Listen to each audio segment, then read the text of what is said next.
Hola, bienvenidos a una nueva entrevista del ciclo Conversaciones en la redacción del Diario de la Nación. Yo me voy a dar un gustazo personal. Entrevistaremos a Claudia Piñeiro. Hola, Hola Hugo, bienvenida a la redacción. muchas gracias por la invitación. Es un placer. Bueno, Claudia no necesita mucha presentación, pero tomando como excusa este libro, que es un librazo, empecé a leerlo la semana pasada, lo liquidé en 4 días, está todo marcado, subrayado y todo, que está buenísimo, así que la verdad que Muchas gracias. me saco el sombrero lo que has hecho. Así que muy bien. Y a partir de esto arrancaremos con todo un diálogo que nos llevará por la literatura, pero también en la actualidad y a la cocina de la escritura. Pero vamos a arrancar con una pregunta muy sencillita. ¿Qué te trajo hasta acá? Uf, soy una persona grande ya. Me trajo 1960, no tan 1960, grande. bueno. Pero la verdad que yo creo que es un conjunto de cosas, ¿no? Entre los que también influye el azar, pero también la voluntad y el deseo, ¿no? Yo ya viví toda mi vida en Bursaco, que es la zona sur, vos lo debes conocer porque también son zona sur. Y vivía en una familia de clase media baja que no había artistas ni escritores, entonces pensarme escritora era bastante difícil. Así que el camino fue un poco de prueba y error, ¿no? Porque yo escribí, desde que sé escribir, escribo, pero ser escritora es otra cosa, ¿no? No todo el mundo se atreve a pensar, uy, quiero ser escritor, quiero ser escritora. Así que eso fue todo un proceso de ir descartando cosas que no me gustaban tanto hasta encontrar esto que es lo que realmente me gusta y también un proceso de poder armarlo de alguna manera posible, porque no es que uno puede decir, ah, yo quiero ser escritora y sos escritora, ¿no? Primero estudié en la universidad, en la Universidad Pública Ciencias Económicas, que es una de las carreras que se podía estudiar el año que yo ingresaba a la facultad porque era en la dictadura y había algunas carreras que estaban cerradas o que estaban con ciertas dificultades. Entonces estudié ciencias económicas, después no me sentía contenta estudiando ciencias económicas, empecé a buscar algún trabajo que me llevara a escribir, empecé a trabajar en una editorial de revistas, empecé a aprender a escribir guiones y todo eso me pudo traer hasta acá, ¿no? Porque en definitiva, hoy podés definirte con holgura como escritora, como dramaturga, como guionista de TV. ¿Cómo te definís? Sí, yo creo que la palabra escritora abarca todo, porque los guionistas y los dramaturgos también, pero en mi bio de Twitter dice las tres cosas porque es una manera de decir, bueno, escribo distintas cosas, escribo obras de teatro también, hice la carrera de dramaturgia ya siendo más grande y teniendo mis tres hijos, pero yo diría que soy escritora, ¿no? Pero lo empecé a decir a partir de un día que me fui a registrar a un hotel y puse, en vez de ocupación contadora pública, puse escritora. Y dije, ah, ya voy a empezar a poner escritora. Y no fue cuando publiqué el primer libro, ¿eh? Pasó un poquito más de Ah, tiempo. sí. Sí, me costó decir, bueno, escritora. ¿Por qué este libro y por qué ahora? Bueno, yo en todos los libros trato de escribir algo muy diferente al anterior. El libro que precedió a este, bueno, hay un libro de ensayos, pero el libro de ficción que precedió a este era la continuación de Tuya, El tiempo de las moscas. Tenía mucho de humor, porque Tuya también tenía una clave de humor. Y este, digamos que es un libro mucho más duro, ¿no? ¿Por qué esta historia? A mí las historias me aparecen con una imagen disparadora. Y en general yo no sé de dónde viene esa imagen disparadora, porque tiene algo de la categoría de los sueños, que vos soñás con algo y no sabes por qué soñaste con eso. Las imágenes que me aparecen para una novela son un poco así, ¿no? Un día me aparece una imagen, la dejo en la cabeza, que macere, que decante, que me muestre quiénes son esos personajes, los conflictos, y ahí voy dejando mucho tiempo en la cabeza hasta que empiezo en un día a tirar del hilo y tratar de ovillar esa madeja toda enredada.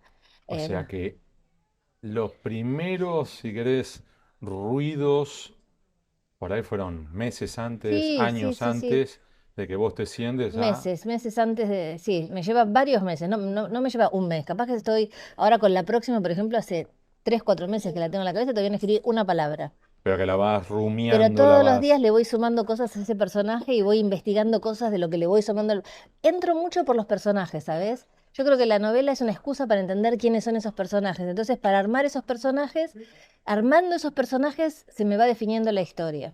Ahora, en este caso, yo te decía, no sé de dónde viene la imagen disparadora. En este caso, esta novela apareció muy concomitantemente con un hecho policial que hubo en Argentina hace unos años atrás, de una chica brasileña que cayó de un edificio en La Correcto. Recoleta, ¿te acordás? Entonces, bueno, esto arranca con esa imagen. En realidad esa imagen se me instaló por esa noticia. Después la historia no tiene nada que ver con ese caso, que por otra parte no está resuelto, Exacto. pero a mí me impactó mucho esa cosa de una chica que había venido a estudiar supuestamente en Argentina, pero que trabajaba también de escort, que termina cayendo de un edificio, no se sabe bien en qué circunstancias, y después ver al padre en los canales de televisión, ¿no? Con el dolor de lo que le pasó a la hija, tratando de pedir justicia, pero además con la sorpresa de que su hija, además de venir a estudiar, también trabajaba de escort. Y esta cosa que tiene que ver con el título de qué muertes nos son ajenas y qué muertes no, ¿no? Viste que vos que sos periodista, aparece a veces una muerte, ¿no? En los policiales, en la sección policial de un diario, y hay gente que se la apropia y la sigue mucho tiempo. Y hay otras muertes que haces como una separación y decís, bueno, esto no tiene nada que ver conmigo, bueno, esta chica se metió en un lugar peligroso, era escort, estaba consumida droga. Empezás a poner cosas que te distancien para que no te afecte, para que sentir que no te puede pasar a vos, que no le va a pasar a tus hijos, que no le va a pasar a alguien cercano. Total. Y lo que traté de hacer en la novela es sacar esas barreras, que uno pueda sentir que esa muerte es mucho más cercana de lo que pensamos, ¿no? O sea que empecé a integrar el equipo Presbicia. Muy bien. Así que lo que vamos a hacer es una entrevista basada en párrafos de la novela. Pero aclaro, no voy a spoilear absolutamente nada. Así que podemos Por mí no dialogar te preocupes, tranquilo. yo soy pésima, para eso spoileo todo, así No, que no, yo no. Así que vamos a hacer sobre esto. Página 176. Cito textual. Ese lugar donde se cruzan trabajadoras sexuales, espías, servicios de inteligencia, jóvenes con dificultades para iniciarse en su sexualidad y hombres con poder político o económico que quieren ser también machos alfa. Y ahí voy. ¿Cuánto de investigación, de intuición, de imaginación se combinan en? bueno, hay mucho de investigación. Después, cuando pasás a la novela, mucho de lo que investigás no lo ponés porque a veces no es pertinente para la novela poner todo lo que investigaste, pero por supuesto que hay investigación. Pero de solamente leer los diarios también surgen estas cosas, de estar más o menos actualizada con lo que está pasando, de tener una mirada bastante desde el feminismo, que parece que ahora todo el mundo quiere correrse el feminismo y yo no me corro, sino que quiero instalar, ¿no? Yo soy una mujer que además de todo soy feminista, y estos temas nos preocupan de hace mucho. El tema de estos chicos incels aparecieron en el feminismo hace mucho tiempo, la preocupación. Paréntesis. Incels, explique. Involuntary celibates, que quiere decir chicos que son célibes involuntariamente, o sea, no les cuesta relacionarse con chicas, están mucho en la computadora, etcétera, y por lo tanto desarrollan un enojo, una bronca, un desprecio hacia las mujeres y sobre todo hacia el feminismo que empoderó a las mujeres. Este tipo de varones están descritos en textos de mujeres feministas hace un montón. Acá en la sociedad parece que nos dimos cuenta cuando apareció la serie Adolescencia hace unos meses atrás, que todo el mundo empezó a pensar en estos chicos como qué problemas que se esconden detrás de estas personalidades que están todo el tiempo metidos en una habitación con su Exacto. computadora y no sabemos bien qué es lo que están haciendo. Pero es algo de lo que nos venimos preocupando. Entonces vos me decís, hay investigación a propósito, pero también hay investigación que fui haciendo a lo largo de estos años por temas que me interesan, ¿no? Todo el recorrido. Lo que me trajo hasta acá. Página 184. Y un personaje que se pregunta, ¿a quién le importa la verdad? ¿Es ese acaso el rasgo distintivo de estos tiempos, la posverdad? Bueno, yo creo que la novela trabaja sobre la verdad, pero sobre todo sobre la no verdad, ¿no? La novela tiene una estructura de tres partes. Y Ah, uno, vas a spoilear.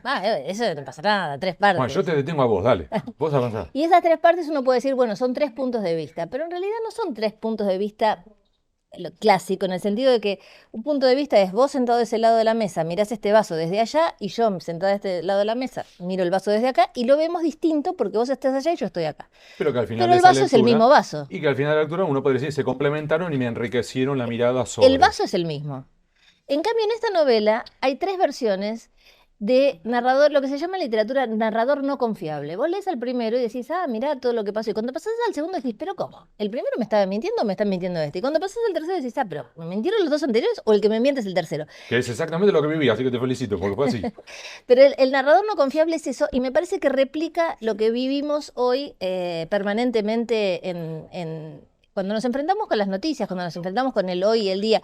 Yo desde hace un tiempo que veo una noticia pasar y lo primero que me fijo es quién la firma. Hoy vi un tuit y dije, ¿esto es así? Y vi que lo firmabas vos, el tuit. Entonces dije, bueno, acá confío. O sea, vos empezás a leer una nota que Claro. dice algo que te llama la atención y yo busco permanentemente la firma, en qué medio salió, etcétera, porque desconfiamos de la verdad. Entonces me parece que lo que está en juego en la novela es si existe esa verdad, ¿no? Que la verdad hoy es inasible, ¿no? Cuando yo escribí Betty Boo, que también hablaba de los medios periodísticos, pero más de una redacción de diario, como puede ser esta, yo cité una frase de Rodolfo Walsh que decía, si no tenemos justicia, por lo menos que tengamos verdad. Hoy ni verdad tenemos, Exacto. ¿no? Y eso es creo que el drama de este momento. Página 212. ¿Qué es un trabajo digno? Para algunos solo vale hablar de dignidad en el trabajo sexual. ¿Por qué en otros trabajos no? ¿Un tipo que se encarga de echar a 20.000 empleados a la calle tiene un trabajo digno? ¿El gerente de recursos humanos de una empresa que te paga en negro? ¿La enfermera que les limpia el culo cagado a montones de pacientes en un hospital? ¿Por dónde pues pasa la dignidad? Voy a hacer una aclaración con respecto a la enfermera, porque me escribió una lectora y me dice, ¿por qué pensás que no es digno hacer eso? No, yo, primero que no es lo que digo yo, lo dice Es el un personaje, personaje, ¿no? aclaramos. Pero lo que se quería llevar al extremo es esta cosa de por qué algunos trabajos uno se cuestiona si la persona que lo hace tiene ganas o no de hacerlo y otros no, ¿no? Si vos te levantás a las 5 de la mañana, te tenés que tomar el tren Roca como hacíamos nosotros hace tiempo y tenés que venir a Buenos Aires y tenés que trabajar no sé cuántas horas para que te paguen 2 mangos y volver a tu casa a las 12 de la noche. No es un trabajo digno, la verdad. No importa qué es lo que hiciste acá, pero trabajo digno tampoco es. Entonces, un poco lo que trata de poner en cuestión la frase es cómo se desvirtuó también la dignidad del trabajo. Porque pasa con algunas chicas escort que yo estuve o entrevistando o buscando testimonios que hay en las redes, etcétera, que incluso muchas veces empiezan pensando, bueno, esto lo voy a hacer un tiempito mientras estudio, para pagarme los estudios o para pagarme un lugar donde vivir mientras estudio, sobre todo en otros países donde se mudan de ciudad para estudiar, o quieren hacer algo que no tienen el dinero suficiente, y lo hago para eso y después lo dejo. Pero después terminas los estudios, te recibiste quizás hasta de abogada y vas a entrar a trabajar en un buffet de abogados donde trabajas montones de horas y te pagan muchísimo menos.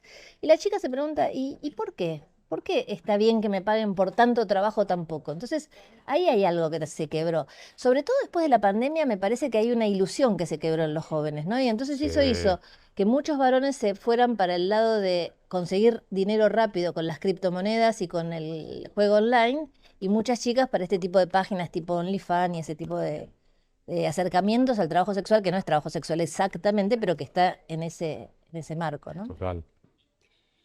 Páginas 246 y 247.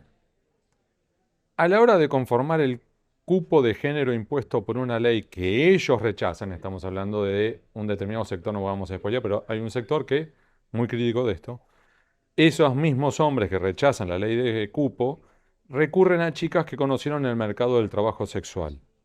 Mujeres que además, en su mayoría, no tienen los conocimientos necesarios para ejercer los cargos que ostentan, por lo que están condenadas a ser manipuladas por los hombres que allí las ponen. Para eso las ponen. Ahora, acá es interesante porque después hay un giro posterior. Y agrega, no son las únicas.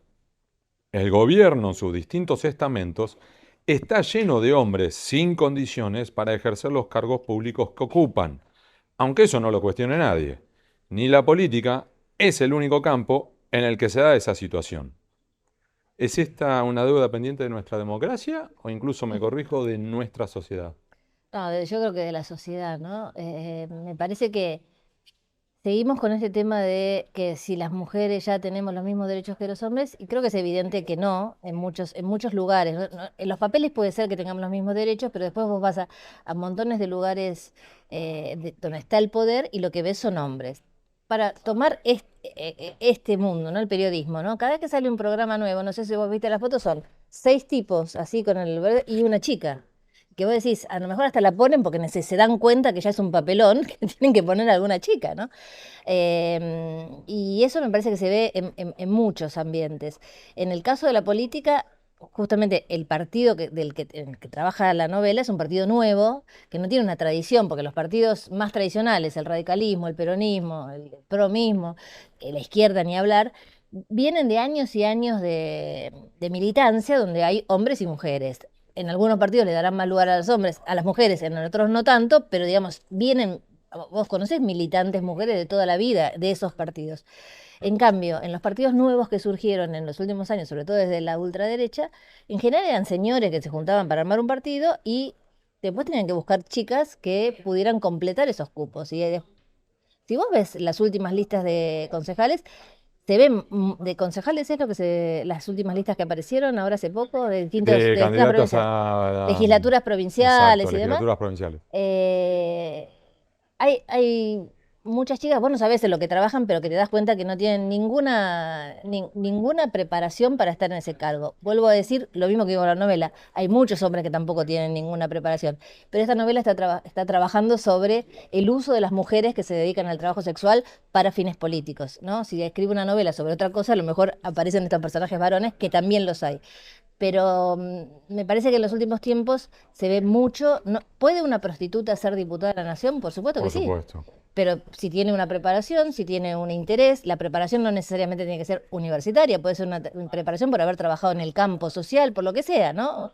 Pero lo que se ve muchas veces es, E incluso empujar determinados proyectos por supuesto, sobre aquellas experiencias, basadas en las experiencias que ha tenido a lo largo de su recorrido. claro, ir a defender a su propio colectivo, ¿no? Ahora, otra cosa es negar de dónde venís y ir a hacer lo que te dice un señor que te puso ahí, que tenés que decir, votar o quejarte, ¿no? Podés con IA. Podés con KPMG. Página 289. Graduamos el dolor para llegar a la historia que podemos tolerar. ¿Vos sabés que eso me emocionó? ¿Acaso no se trata de eso? ¿Y acaso eso no nos permite seguir adelante tras afrontar situaciones terribles? Mucho psicoanálisis tengo encima, ¿viste? Entonces, a veces se me va por ahí. Pero sí, yo creo que, viste, que uno qué sé yo, vas al psicólogo a contar cosas y las vas a contar hasta que la pueda contar de una manera que ya no llores más y te bancaste, y la vas acomodando, porque tampoco es que la novela que vos tramás de vos misma o de vos mismo es la verdad tampoco, ¿no? Mm-mm. Uno va armando su propia historia para poderla tolerar, y me parece que ahí está la clave de muchos de nosotros, ¿no? Hay cosas que tenemos que acomodar para seguir para adelante y es parte de la vida, ¿no? Página 184. Y acá ya entramos en la cocina. Que vos acá, esto lo dice no Claudia, sino una de las personajes. La clave era, a la hora de escribir, la clave era encontrar el corazón de la historia. ¿Desde dónde narrar? Entonces ahí la pregunta, que volvemos al punto de inicio, es ¿cuán metódica sos? ¿Cuánto tiempo le dedicas a pensar la estructura, el formato, los personajes, todo lo de la cocina? Bueno, como te decía antes, yo cuando tengo una imagen disparadora que vos decís, bueno, ¿por qué sabés que una imagen es o no? Yo aplico una teoría muy darwiniana. Si me lo olvido, es que no era importante. O sea, lo que queda es porque hay algo ahí, ¿no? Entonces esa imagen la dejo, empiezo a pensar en esos personajes, empiezo a entender quiénes son, empiezo a escucharlos, cómo hablan, a ver sus conflictos. Todo eso me lleva mucho tiempo y ahí todavía no escribo, no estoy escribiendo la novela. Recién cuando tengo todo el arranque muy pensado y un posible final, aunque no sepa todo lo que va a pasar en el medio, recién ahí me pongo a escribir. Y cuando escribo muchas veces el final cambia, porque ese final necesita un montón de pasos que a lo mejor no son los que después das en la escritura. Pero soy bastante metódica en eso, soy bastante metódica en pensar algunas cosas antes de empezar a escribir, ¿no? Ejemplo, El narrador, ¿quién es el más indicado para contar una historia de los personajes que están ahí? O un narrador omnisciente, ¿no? Pero pensar quién va a contar esto. es decir, si lo vas a contar en primera persona, en tercera persona, Claro, pero si como lo contás decís, en primera, ¿quién elegís de todos, no? exacto. Mauricio Cartún, que fue maestro mío de teatro, cuando escribíamos una obra de teatro, decía, ¿en el cuerpo de qué personaje transcurre esta obra, ¿no? Y yo la pienso así, ¿no? Bueno, ¿cuál es el cuerpo que más me sirve para que transmita esto que quiero contar, ¿no? Esas dos cosas las pienso mucho antes. Y la estructura. el narrador y la estructura. A mí me parece que la estructura es algo que, mira, también me lo decía Cartoon en sus clases, ¿no? Él dice, la estructura de una obra de teatro, pero podemos llevar a una novela, es como la estructura de un edificio. Es importantísimo para que se sostenga, pero tampoco lo tenés que ver, porque si no estás viendo los caños, las columnas, o sea, como ese sostén. Tiene que estar lo suficientemente disimulado para que no se ponga en primer plano, pero tiene que sostener. Y a mí me ha pasado muchas veces ser jurado de concursos, que vos empezás a leer una novela y que te parece maravillosa, que decís, estos personajes están espectaculares, la prosa espectacular, y seguís leyendo con mucho entusiasmo y en un momento la novela se empieza a caer, caer, caer, caer y se cayó. Y creo que tiene que ver con no pensar esa estructura antes. Yo la pienso al principio, la pienso con bastante detalle, no soy de la meticulosidad que puede ser, por ejemplo, Saramago, y creo que Eduardo Sacheri, que vos entrevistaste hace poco, también hace lo mismo. Ellos, si vos vas al museo de los Vicos de Lisboa, donde están los papeles de Saramago en gigantografías, tenés el ensayo sobre la ceguera, punto uno, punto dos, punto tres, ¿qué va a pasar en cada capítulo? Como si fuera una escaleta de una película, ¿no? Y Eduardo también trabaja de esta manera. Sí, Yo no trabajo así con esa meticulosidad. Me dejo llevar un poco más por la escritura, por lo que va apareciendo. Pero sí tengo muy claro el principio y el final, sospecho que es ese. Después veremos. pero en este caso puntual, vos ya al momento de sentarte, vos ya habías vislumbrado que ibas a tener tres partes Sí, con tres relatos. sí, Eso sí. sí. Sí, sí, sí. Yo eso lo Después que pensé al si ese principio. relato iba para acá o giraba un Sí. poquitito, pero digamos, Sí, en algún momento pensé si tenía que haber una cuarta voz. Me gusta más de tres que de cuatro, las estructuras, porque es como una obra en primer acto, segundo acto, tercer acto.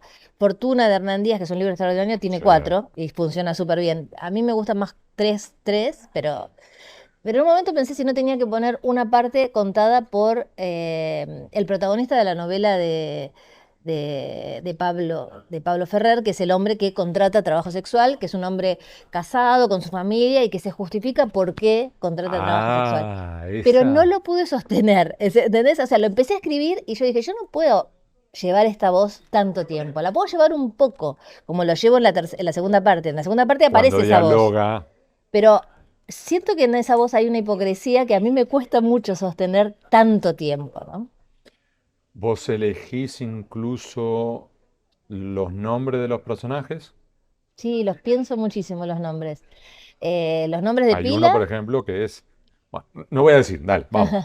no, los nombres de pila los pienso mucho. Acá la protagonista se llama Verónica y algunos me dicen, ay, pero Holguín tiene una protagonista, Verónica, me olvidé. Mirá que Holguín es amiguísimo mío y tiene a Verónica Rosenthal, que es buenísima.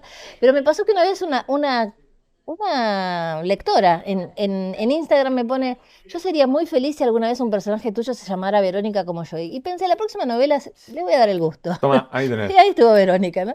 Y Juliana es un nombre que me gusta desde muy chica. Había una monja en mi colegio que era la hermana Juliana y siempre me pareció un nombre muy lindo. Ahora se puso un poco más de moda, Le pero pusiste. cuando yo puse el libro, no, yo pensaba en la monja La Juliana. monja va a estar contenta porque le haya puesto el nombre de La una monja ya no escort. debe existir porque ya era muy grande en ese momento.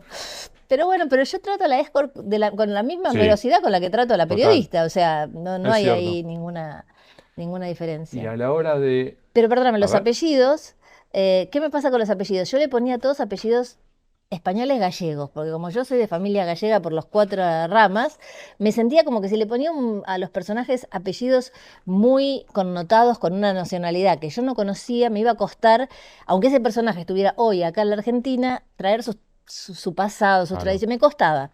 Entonces le ponía apellidos españoles. Y viste que tantos López, tantos García, tantos Fernández, es como que se empiezan a diluir. Y un día me di cuenta, porque yo de chica iba al Casal de Cataluña, que es un club de catalanes, que los catalanes tienen unos apellidos que me encantan, porque son españoles, pero también son raros, ¿viste? Decís, ¿de dónde es este apellido? Después ya es catalán. Entonces empecé a tener listas en mi computadora con apellidos catalanes y voy eligiendo de ahí para todas las novelas. En general, casi todos mis personajes tienen apellidos que son catalanes. Pues es que eso hace Arturo Pérez Reverte, colecciona nombres y apellidos. Ah, no Entonces sabía. cuando, viste, hola, ¿qué tal? Y vos decís, Sí, viste, me llamo. Decía, sí, sí, sí. y anota. Sí, Vos tenés un archivo sí, de de. apellidos catalanes, sí. ¿Pero qué? ¿De la vida cuando te vas cruzando? ¿O No, conozco a conocía, alguien, no lo voy a spoilear quién? Agarra la guía telefónica. No, yo te conozco muchos de la época que te digo que iba al Casal de Cataluña, pero además ahí está lleno de internet de páginas que vos pones apellidos catalanes y te ponen apellidos catalanes. Hoy todo eso es mucho más fácil que en otras épocas. Sobre la cocina también. ¿Cuándo decís basta a la edición? Yo corrijo Pará, mucho, Bárbaro, sí. vuelvo atrás. ¿Cuántas veces editaste esto? O sea, esta es la versión número... Infinito.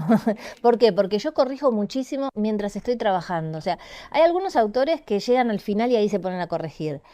Yo voy por el capítulo 3, vuelvo al uno. Voy por el capítulo 7, vuelvo al uno. Voy por el 11, vuelvo al uno. Permanentemente vuelvo al principio. Eso me permite mantener un tono, ¿no? En esta novela hay 3 partes, entonces podría hacerlo como cerrado, ¿no? Una vez que cerré la primera, quizás no vuelvo. Pero en general vuelvo desde muy adelante al principio, está corregido muchas veces. De todos modos, en esta novela sí había una complicación y por lo cual tenía que volver para atrás permanentemente, que es la tentación de contar cosas que a lo mejor ese otro narrador no sabe, porque el primer narrador no está contando la verdad, ni el segundo ni el tercero. Entonces cuenta lo que él te quiere contar. Entonces el segundo no puede meter cosas que él no sabe, sino que las inventó el Con lo anterior. cual tenés que estar todo el Entonces todo tiempo... el tiempo tenés que estar mirando para que no se te filtre algo, Claro, ¿no? que el mecanismo de relojería... Sí.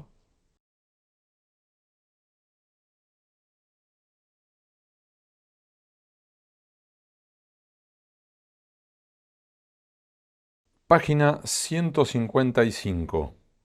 Hay un personaje que es médico que cuenta que El Conde de Montecristo es su libro de cabecera. ¿Qué libro, película u obra te marcó para siempre? A lo largo de la vida distintos, ¿no? Porque somos lectores de muchos años, ¿no? Pero te digo, bueno, así como empecé con Juana de Ibarború y Chico Carlo, que era ese chico inventando historias, ¿no? En esa mancha de humedad, eso para mí ya fue como un sello de, uy, qué bueno esto de inventar historias. Pero después un libro que a mí me hizo una marca importante fue Relatos de un náufrago de García Márquez, que además tiene mucho que ver con el periodismo también, ¿no? Él lo escribía como crónicas en un diario y después hizo esa novela. Relatos de un náufrago es una historia de un marinero que queda naufragando en alta mar después de que un barco que lleva contrabando, cosas así, electrodomésticos de contrabando, qué sé yo, naufraga y él queda en una balsa. Ujú. A mí me pasaba, yo vivía en Bursaco, iba al colegio cerca de mi casa. En mi casa había una biblioteca muy chiquita. En un momento ya te habías leído los libros que estaban ahí, tenías que ir a la biblioteca Mariano Moreno o esperar que en el colegio pidieran otro libro, ¿no? En mi casa no sobraba el dinero para comprar libros todo el tiempo, pero sí los que pedían en el colegio se compraban. Y entonces yo esperaba con mucha ansiedad que la maestra dijera, bueno, cuál era el libro que íbamos a leer. Y cuando ese año dijo Relatos de un náufrago, yo dije, ay, no, qué bronca, porque esto, ¿qué me va a interesar a mí? Este relato de un señor que queda en alta mar, ahí en una balsa, no me interesa para nada, me desilusioné muchísimo. Por supuesto que igual compramos el libro, lo empecé a leer y a las pocas páginas yo era ese marinero en alta mar. Yo era ese marinero decidiendo si me comía o no me comía la gaviota que me venía a visitar, si tomaba o no tomaba el agua salada. Y eso fue una marca muy importante como escritora y como lectora, ¿no? Porque a veces no importa tanto el tema que te están contando, sino cómo te lo están contando. Y García Exactamente. Márquez te lo contaba de una manera que era imposible dejar ese relato, ¿no? Totalmente. Y la última pregunta, que es, ¿con quién te gustaría tener una última charla? ¿Y por qué? Antes de morirme yo, decís. Una charla. Sacheri, por ejemplo, dijo con mi papá, que era un papá que había muerto cuando él era muy chico. Eh, Una última charla. con mi mamá. Ya que Sacheri dijo con mi papá, voy a decir con mi mamá. Pero me parece que con mi mamá nos debíamos algunas charlas más. Mi mamá tuvo Parkinson, que es el cuerpo que yo cuento en Elena Sabe, y mi mamá tenía un gran humor y hasta el último momento se reía incluso de su propia enfermedad, ¿no? Y yo creo que si yo me juntara con mi mamá a tener una última charla, le podría contar algunas cosas que ella no llegó a ver, pero además me reiría mucho, nos reiríamos mucho, ¿no? Y eso me dan ganas, ¿no? De tener una charla amorosa y a su vez feliz, ¿no? Donde no tenés para decirte reproches, ni quejas, ni recuerdos tristes, sino reírte con el otro, ¿no? Muchísimas gracias, ha sido un placer escucharte. Gracias a vos. Y a todos ustedes, chau, hasta la próxima.